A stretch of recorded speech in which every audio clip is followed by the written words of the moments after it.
Hello! Today we'll be talking about two seemingly unrelated, but actually closely tied phenomena.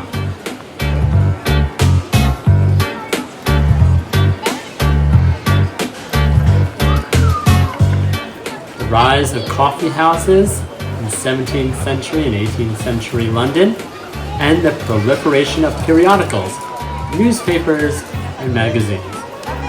Coffee and newspapers. What could be better? Let's get into it. In the 17th century, it wasn't tea, but actually coffee that was all the rage in England. Why are we talking about this? Well, we're going to discover that not only was coffee an interesting and tasty new drink, but was also in many respects the fuel for the spread of the Enlightenment and civic discursive society throughout English culture.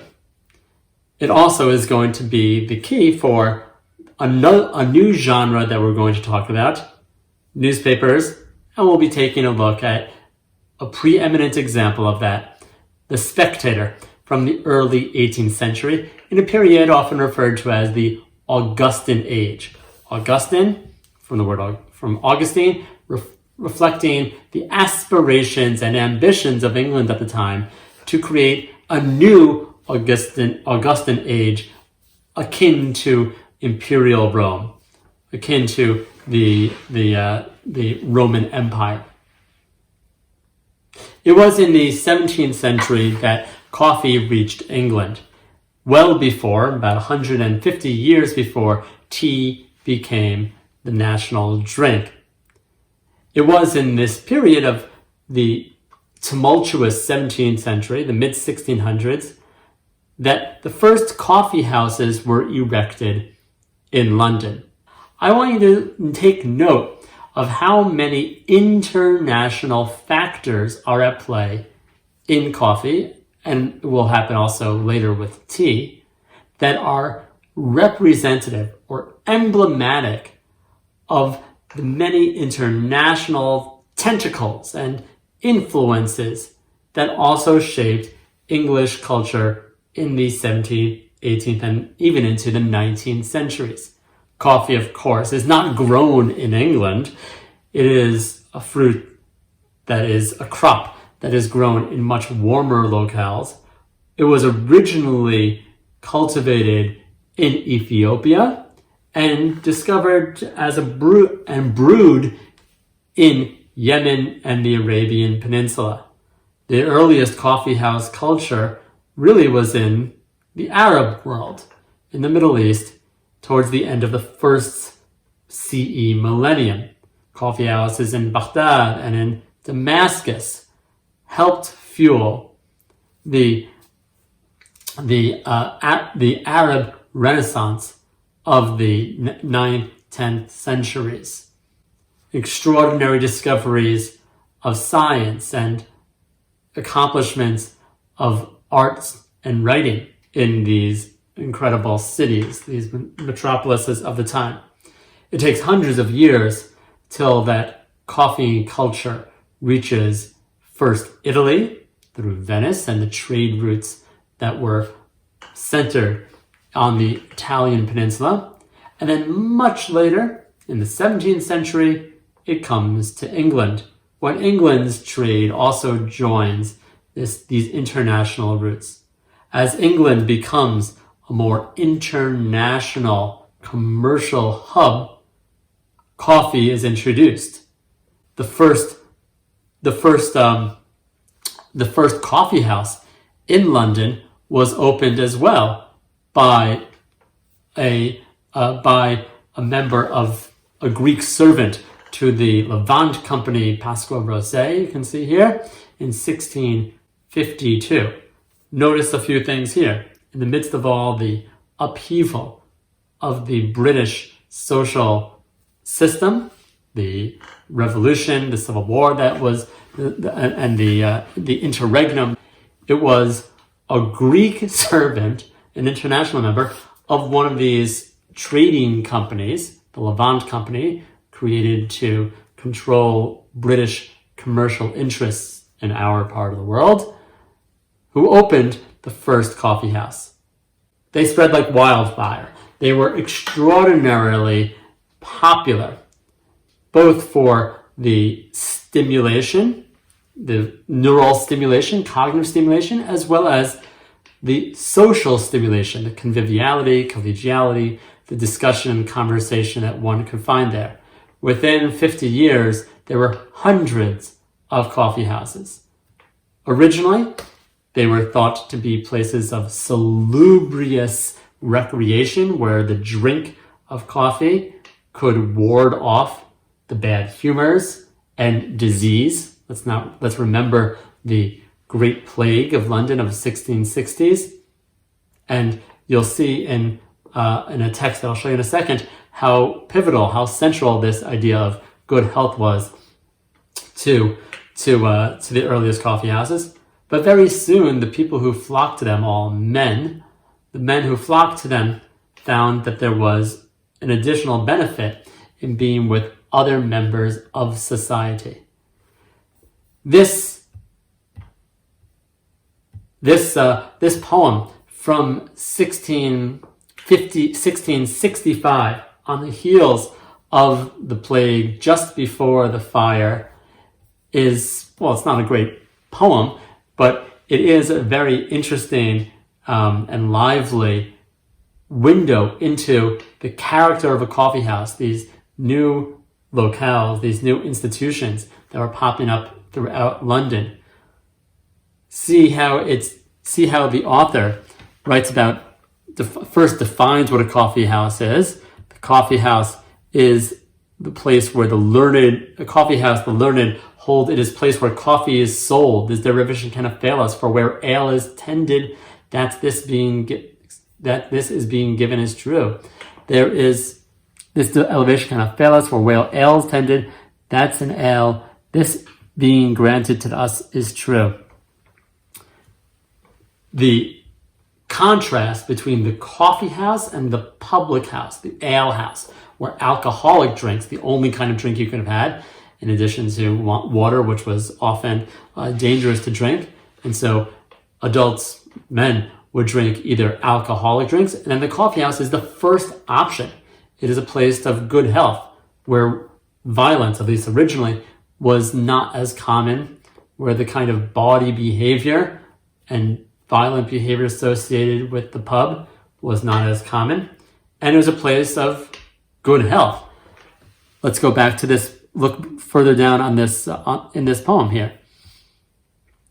The coffee house on the bottom of this page. Why should not all good Englishmen give him much thanks, who shows a cure for all diseases men endure? Coffee was hailed, was celebrated as a way of dispelling disease, which we know was an important factor at this time. So while this is a fun and interesting phenomenon, it doesn't merit our attention in its own right. Rather, it's what the coffee houses and the culture that developed around them, the culture that they facilitated is really our interest here. Samuel Pepys, the writer of that path-breaking diary that we sampled a few weeks ago, noted that he also found it useful to frequent one of the coffee houses in his neighborhood where he could gain intelligence and information. And as the coffee house culture takes root, it becomes the semi-public, semi-private meeting house. These were private businesses, but frequented by groups or coteries of people, communities. They helped spread community. People would use them as their post offices, send me my letters at the coffee house. They were also places, of course, of business.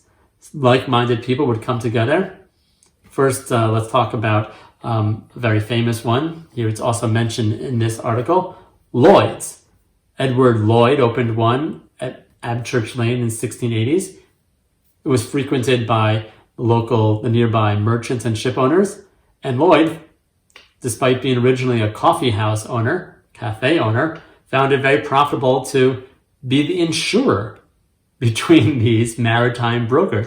And to this day, Lloyd's of London is one of the largest insurance corporations in the world, with its roots in coffee.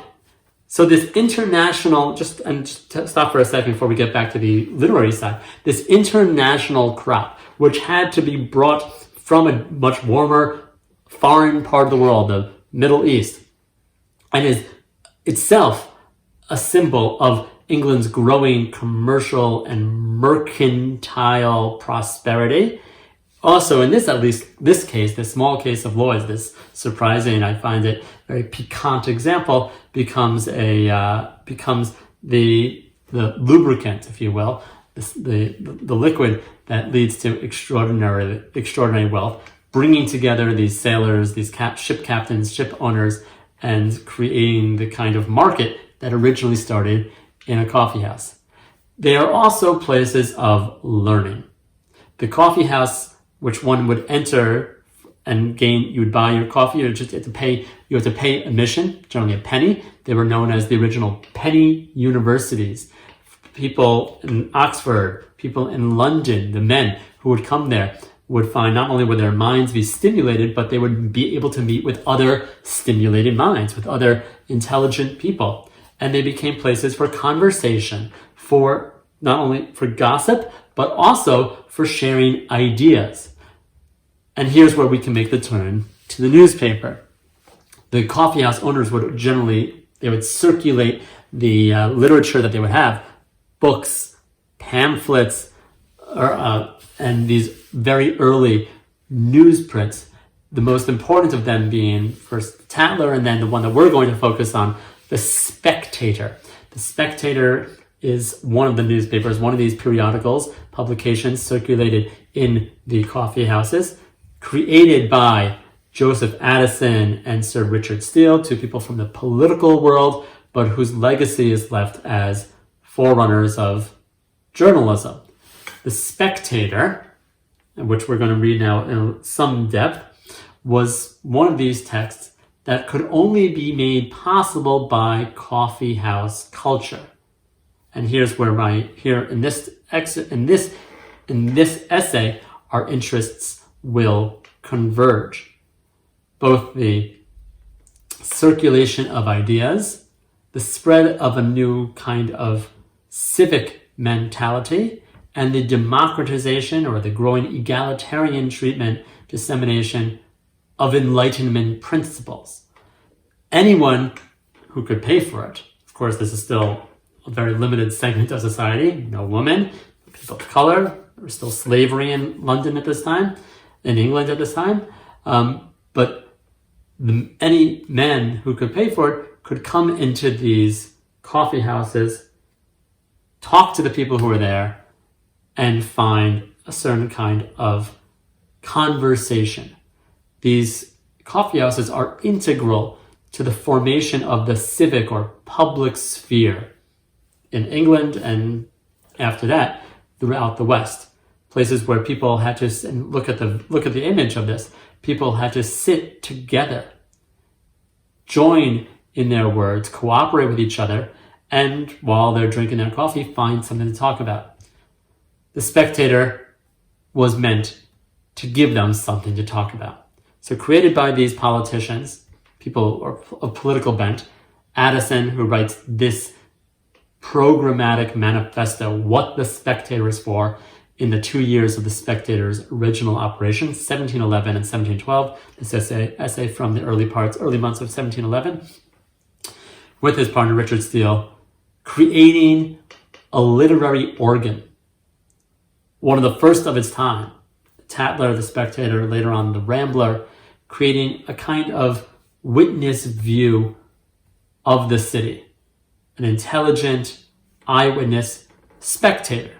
The work was said to be written, there were no bylines, it was the work of Mr. Spectator writing for the Spectator Club, all fictitious things. writing for other people, literary people, looking for new ideas. Let's read this text, and we'll read it in some depth.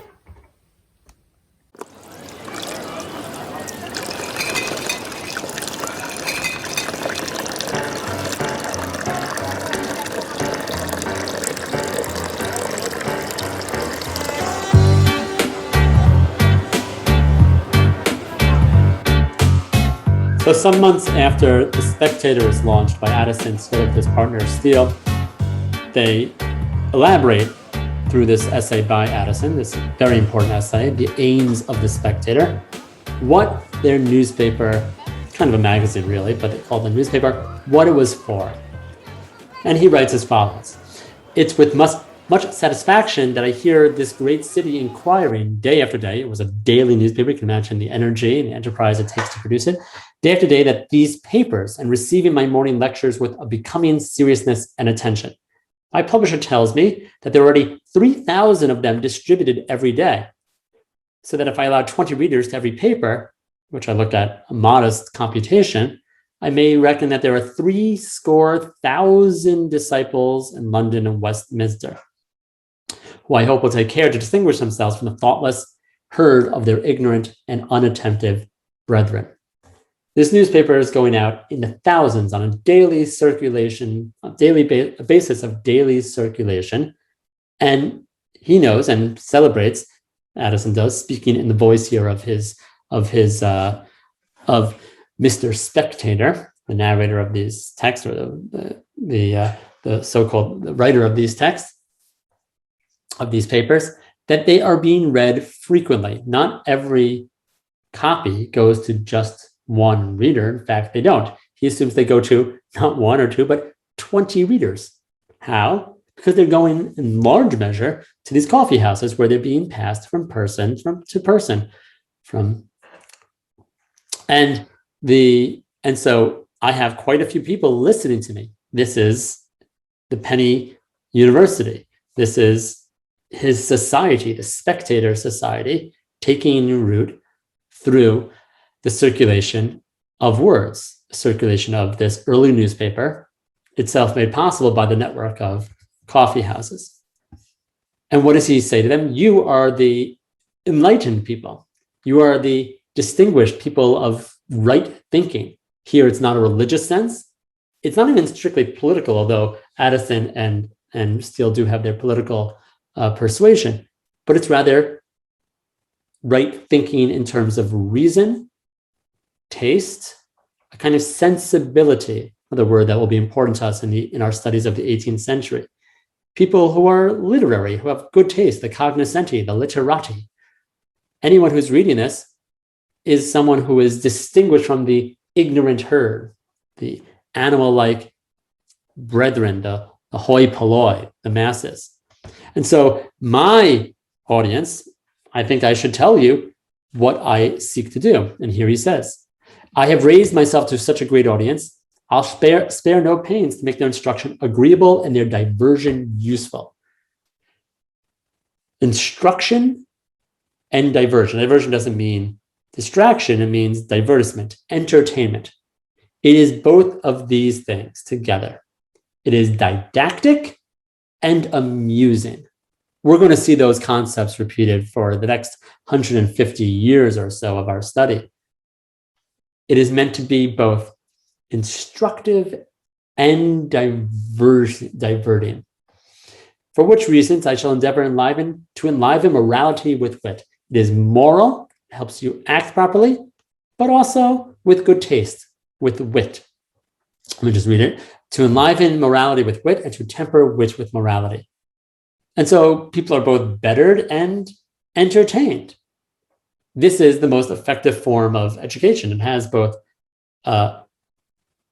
didactic purpose, moral purpose, but it's also, as we saw with Dryden, it's also witty.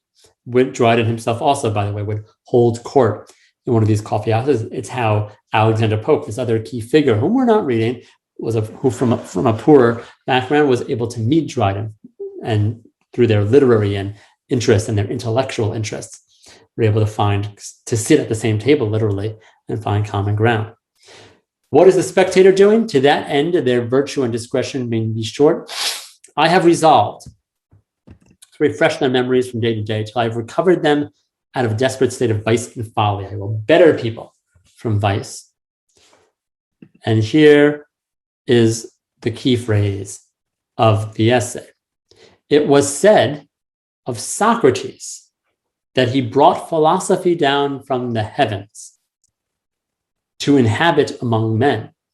And I, Mr. Spectator says, writing Joseph Addison's pen, I shall be ambitious enough to have it said of me that I have brought philosophy out of closets and libraries, schools and colleges, to dwell in clubs and assemblies, at tea tables, which were then starting to spread, and in coffee houses, which were then all the rage. What Socrates did by bringing philosophy down from the heaven, and where did Socrates conduct his philosophy?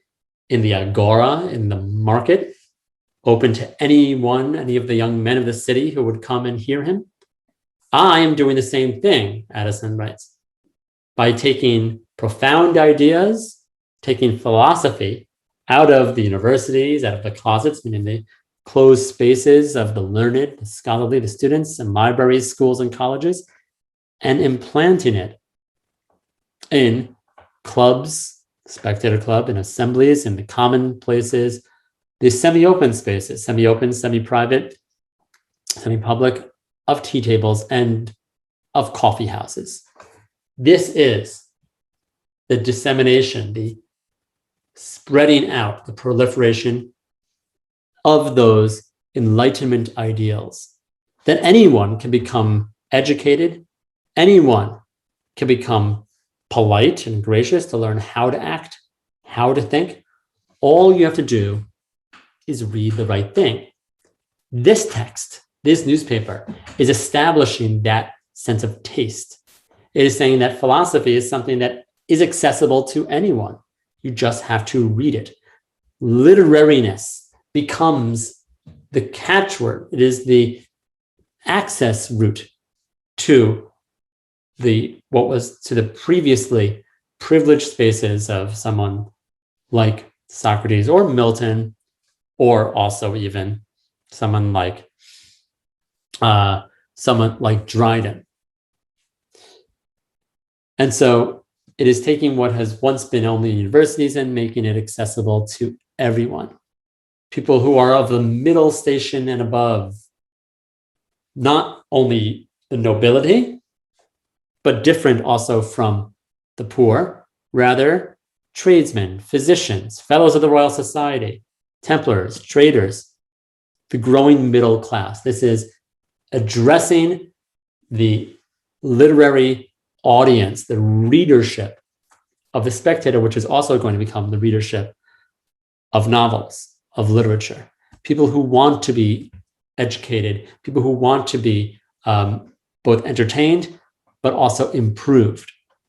And so this kind of conversation that is happening through newspapers, through essays, in coffee houses, is what this text is seeking to organize, to facilitate, and to spread. And here let's look at, in closing, a few things that this text also says it is seeking to do. To give people some enterprise, rather than just not knowing what to do all day, people who are bored because the country is rich enough, they're not laboring, they're not peasants, and would otherwise fill themselves just with gossip. Here they're given something a little bit more a little more highbrow, and to have them talk not just about gossip, what's happening down the road, but also about ideas, and also perhaps to spread the circulation of news about other people. It could be about all people in the city, not just people in your own neighborhood. So it redeems the behavior of the middle class. And here's a surprising turn towards the end of this excerpt of the essay. There are none to whom this paper will be more useful than the female world. Shocking. Addison says, my newspaper, The Spectator, might be most useful to women. Why? I have thought that there has been not sufficient pains taken in finding out proper employments and diversions of fair ones. No one really is addressing them. This is an untapped market. Their amusements seem contrived to them. Women are just kept busy with their toilette, their dressing all day, dressing and getting themselves ready to go out, not toilet in terms of relieving themselves, the toilette in the French sense. This is their great scene of business, the right adjusting of their hair, sorting of a suit of ribbons. Their lives are wasted in this way. There's something here that reminds us of Estelle, that women's lives can be improved, but with education. Here comes Steele and Addison also trying to find new readers, saying that women are just as valuable and maybe even more desperate for something like the Spectator as anyone else. And they can just as easily become part of this society of readers. Their more serious occupations are sewing and embroidery. What waste! This, I say, is the state of ordinary women, though I know there are multitudes of those of a more elevated life of conversation. This is opening the door to them, this text, this newspaper, this publication, that move in an exalted sphere of knowledge and virtue, that join all the beauties of the mind to the ornaments of dress, and inspire a kind of awe and respect as well as love into their male beholders. They can become better, more attractive, and more usefully disposed simply by talking to them. And so he says, I hope to increase the number of these women who are part of the intellectual society of the day, by making them readers, by inviting them to join into this society of literary and social individuals. Jonathan Swift, our next major writer, whose magnum opus, the early novel Gulliver's Travels, we'll read in our next session, was one of the many animated by and addicted to coffee. He was someone who disdained the public house, the pub and ale house culture of whiskey and hard liquor, where he was very repelled by the kind of male dominant and angry and some often violent behavior. But his preference, as you can see in this excerpt from an academic book about him, his preference was for coffee. Swift writes about his instructions to a woman of how properly to brew coffee. Here actually is her description of how obsessive Swift was about it. But coffee not only brought him into closer relationship with, not with men, but with women. But here you can see how Swift jokes that coffee was a kind of code word, a kind of cipher for sexual activity for him. In this excerpt, his mistress, his girlfriend, he writes, I drank no coffee since I left you, nor intend till I see you again. Clearly, the drinking of coffee means something beyond just imbibing a good cup of joe, taking in something different. It also refers to his affections, as you can see elsewhere in this excerpt. And finally, it is a kind of polite but convivial, affectionate way of being in the world. That, of course, has politesse, the kind of good-spirited, but under the surface, very lusty and strong-minded commentary on society is also what Swift was doing in his writing. We're going to read Modest Proposal, and then after that, Gulliver's Travels, in which it's the same literary version of this mood. Polite on the outside, good-spirited, entertaining, enlivened with wit, but full of morality and right thinking. So coffee houses, caffeine, which were eventually, over the course of the 18th century, replaced by this new drink of tea, that could be brewed in the home, in the private sphere, that was often identified with women more than the coffee house, as we've seen, which was more of a male-dominated activity, the coffee house itself. It's something that can be done on one's own. That that begins to supplant coffee, of course, and as well as the Far East, India, and then later on southern China. Those European and English colonies replaced the Middle Eastern ones. This becomes part of the global trade, and it also has effects on the literary culture, where people are beginning to read at home. Newspapers are delivered to one's home, and the society changes in another direction. Thank you.